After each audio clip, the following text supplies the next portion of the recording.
കഴിഞ്ഞൊരു പ്രശ്നത്തിന് തിരികൊളുത്തി. അതെങ്ങനെയെങ്കിലും ഒന്ന് ഇതാക്കി എടുക്കാനും ആ ചോദ്യങ്ങളൊക്കെ വരാതിരിക്കാനും വേണ്ടിയല്ലേ എന്നെ വിളിച്ചു വരുത്തിയത്. കറക്റ്റ്. എന്നിട്ട് അതിന്റെ സക്സസ് സെലിബ്രേഷൻ ഇപ്പം 20-ാം തീയതി നടക്കുന്നുണ്ട്. അതിന് എന്നെ വിളിച്ചിട്ടില്ല കേട്ടോ. ഞാൻ ഇപ്പൊ നാട്ടിലല്ലേ.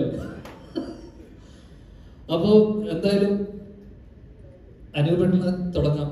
കാരണം അനൂപേട്ടനുമായിട്ട് എൻ്റെ സിനിമയിലെ എൻ്റെ ബാലപാഠങ്ങൾ പഠിപ്പിച്ചു തന്ന അനൂപേട്ടനിൽ നിന്ന് തുടങ്ങണം. കാരണം ഞാൻ ആദ്യമായിട്ട് അസിസ്റ്റ് ചെയ്യുന്ന സിനിമ, ഞാൻ ഒരൊറ്റ സിനിമ അസിസ്റ്റ് ചെയ്തിട്ടുള്ളൂ. മാമൻ്റെ കൂടെ 916 എന്ന് പറയുന്ന സിനിമയിലാണ് ഞാൻ അസിസ്റ്റ് ചെയ്യുന്നത്. അപ്പം ഞാൻ ആദ്യമായിട്ട് കാണുന്ന ഒരു സ്റ്റാർ എന്ന് പറയുന്നത് അനൂപേട്ടനാണ്. അന്ന് അനൂപേട്ടൻ എനിക്ക് തോന്നുന്നു ഏറ്റവും തിരക്കുള്ള സമയം. കാരണം അനൂപേട്ടൻ ആ സമയത്ത് കഥ എഴുതുന്നുണ്ട്, അഭിനയിക്കുന്നുണ്ട്, അതോടൊപ്പം തന്നെ satellite business plus full business. അനൂപേട്ടനാണ് എൻ്റെ അറിവിൽ അന്നത്തെ കിങ് മേക്കർ എന്നൊക്കെ പറയുമല്ലോ. കാരണം എൻ്റെ തോളത്ത് ചാരി വെച്ചിട്ട് അനൂപേട്ടൻ എഴുതിയൊരു സ്ക്രിപ്റ്റ് ഉണ്ട് ആ ഷൂട്ടിനിടയിൽ. കാരണം ഇടക്കിടക്ക് എൻ്റെ കയ്യിൽ നിന്ന് 2-3 പേപ്പർ വാങ്ങിക്കും. ചെരിഞ്ഞ് നിൽക്കടാ, കുനിഞ്ഞ് നിൽക്കടാ എന്ന് പറയും. അങ്ങനെ ഞാൻ കുനിഞ്ഞു നിന്നോടത്ത് അനൂപേട്ടൻ എഴുതിയ സ്ക്രിപ്റ്റാണ്. അതിന്റെ പാടുകൾ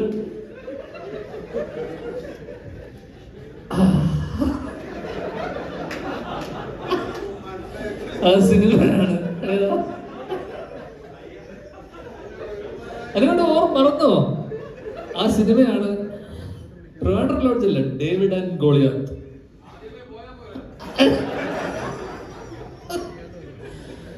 അങ്ങനെ അന്ന് അനൂപേട്ടൻ എനിക്ക് തോന്നുന്നു,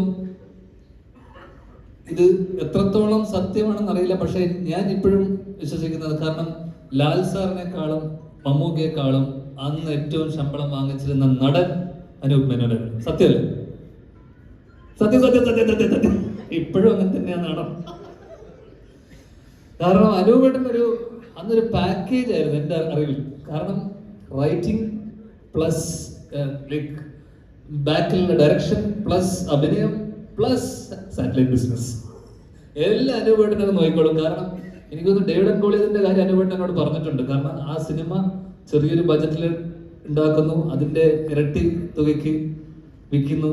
അങ്ങനെ അന്ന് ഏറ്റവും സക്സസ്ഫുൾ ആയിട്ട് ഈ ബിസിനസ് അല്ലെങ്കിൽ അന്നത്തെ ബിസിനസ്സിനെ മനസ്സിലാക്കി. കാരണം ഇതൊക്കെയാണ് ഞാൻ പഠിച്ച ബാലപാഠങ്ങൾ ആക്ച്വലി. അപ്പൊ ഇതിന്റെ സെറ്റിൽ വന്നപ്പോൾ എന്നോട് അന്ന് പറഞ്ഞൊരു കാര്യമുണ്ട്, നീ എന്ത് ചെയ്യുന്നു ഇപ്പൊ? ഞാൻ പറഞ്ഞു അനൂപേട്ടന്റെ പാത പിന്തുടരുന്നു. കാരണം അപ്പൊ അനൂപേട്ടനോട് പറഞ്ഞ കാര്യം എന്ന് വെച്ച് കഴിഞ്ഞാൽ, ഉള്ള സമയത്ത് നമ്മൾ ആ സമയം എന്ന് വെച്ച് കഴിഞ്ഞാൽ കാടടച്ച് വെടിവെക്കുക, അതിലൊരു 1-2 കൊള്ളും.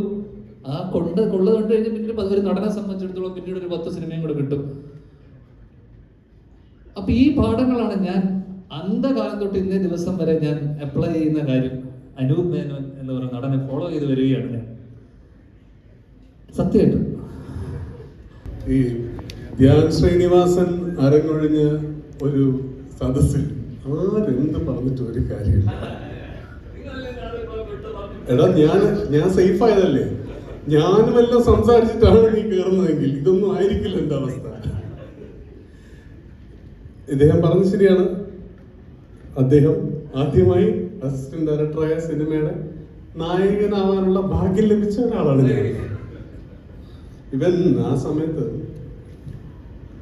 ഞാനിത് എവിടെയും പറഞ്ഞു തോന്നുന്നു, സാറിന് ഒരു എല്ലാവരും സിനിമയിലുള്ളതുകൊണ്ടും നിങ്ങൾക്ക് എല്ലാം അറിയാവുന്ന കാര്യമാണ്, മീഡിയയിലും ഉള്ള എല്ലാ സുഹൃത്തുക്കൾക്കും അറിയാവുന്ന കാര്യമാണ്. ഒരു സിനിമയിൽ ഏറ്റവും അധികം ട്രാഷ് ചെയ്യപ്പെടുകയും ഹരാസ് ചെയ്യപ്പെടുകയും ചെയ്യുന്ന ഒരു പാവം വർഗമാണ് അസിസ്റ്റന്റ് ഡയറക്ടർമാരെന്ന് പറയുന്നത്. എല്ലാവരും എടുത്തിട്ട് ഒടുക്കുന്ന ആൾക്കാരാണ്. എന്തിനാണെന്ന് അറിഞ്ഞോളൂ. സംവിധായകനാവട്ടെ, പ്രൊഡ്യൂസർ സൈഡിൽ നിന്നാവട്ടെ, ഒരു കുഴപ്പം പിടിച്ച ആക്ടർ ഉണ്ടെങ്കിൽ അയാളാവട്ടെ, എല്ലാം. എനിക്ക് എല്ലാവർക്കും, എല്ലാ അസിസ്റ്റന്റ് ഡയറക്ടർമാരോടും ഉള്ള എന്താണ് ഒരു സിമ്പതി എമ്പതി ഒക്കെ വെച്ച് ഞാൻ പറയട്ടെ, ഇതിലെ ഓൾ ടൈം എക്സെപ്ഷൻ ആണ് ഇതായിരിക്കുന്നത്. ഇവൻ അസിസ്റ്റന്റ് ഡയറക്ടറായ സെറ്റിൽ ഒരാൾ വന്നിട്ടുണ്ടെങ്കിൽ അവന് നായകനാവണ്ട, അവൻ അസിസ്റ്റന്റ് ഡയറക്ടർ ആയാൽ മതി. കാരണം ഇവൻ അന്ന് അവിടെ നിന്റെ ഭാഷ തന്നെ കടമെടുത്ത് പറഞ്ഞു അപരാധിച്ച പോലെ ഒരു അസിസ്റ്റന്റ് ഡയറക്ടറും മലയാള സിനിമാ ചരിത്രത്തിൽ ചെയ്തിട്ടില്ല. ഞാൻ വന്ന ശേഷം മാത്രമേ ഇവൻ വരൂ.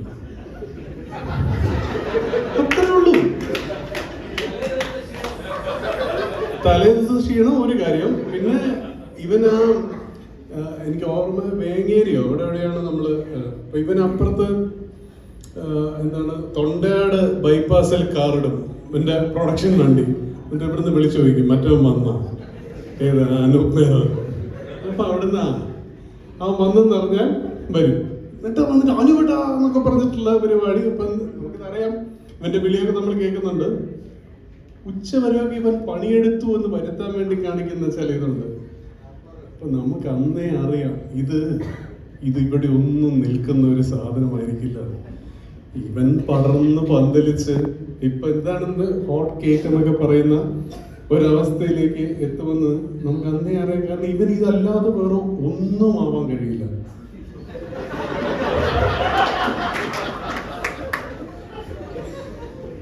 പക്ഷെ എന്തൊക്കെയായാലും ഇതിനടുത്ത് എനിക്കിട്ട് പണി തരുമെന്നുള്ളതുകൊണ്ടും അതല്ലാതെ എനിക്ക് ഒരുപാട് ഇഷ്ടമുള്ള, നിങ്ങളെ പോലെ ഒരുപാട് ഇഷ്ടമുള്ള ഒരു ആക്ടറാണ് ഞാൻ. ഒരു ആക്ടർ എന്നതിനുപരി ഒരു സ്പേസിലേക്ക് കയറി വരുമ്പോൾ അവിടെ അയാൾ ഉണ്ടാക്കുന്ന എനർജി അത് ചില്ലറ കാര്യമൊന്നുമല്ല, എളുപ്പമല്ല അത് ഉണ്ടാക്കണമെന്ന്. അതാണ് സ്റ്റാർഡം എന്ന് പറയുന്നത്. ഞാൻ സ്റ്റാർഡം ഓഫ് സ്ക്രീൻ ആണ് കൂടുതൽ നമ്മൾ കണ്ടിട്ടുള്ളത്. അത് ഓൺ സ്ക്രീൻ ആവാൻ കുറച്ചുകൂടി മൂത്ത് അവനത് ഓൺ സ്ക്രീനിലേക്ക് എത്തിക്കും വന്നു തോന്നില്ല. പക്ഷെ അത് അൺമിസ്റ്റേക്കബിളി ഒരു സ്റ്റാർ ക്വാളിറ്റി ധ്യാനിലുണ്ട്. എനിക്ക് തോന്നുന്നു 4ാമത്തെ സിനിമയാണ് അബാമുമായിട്ട്.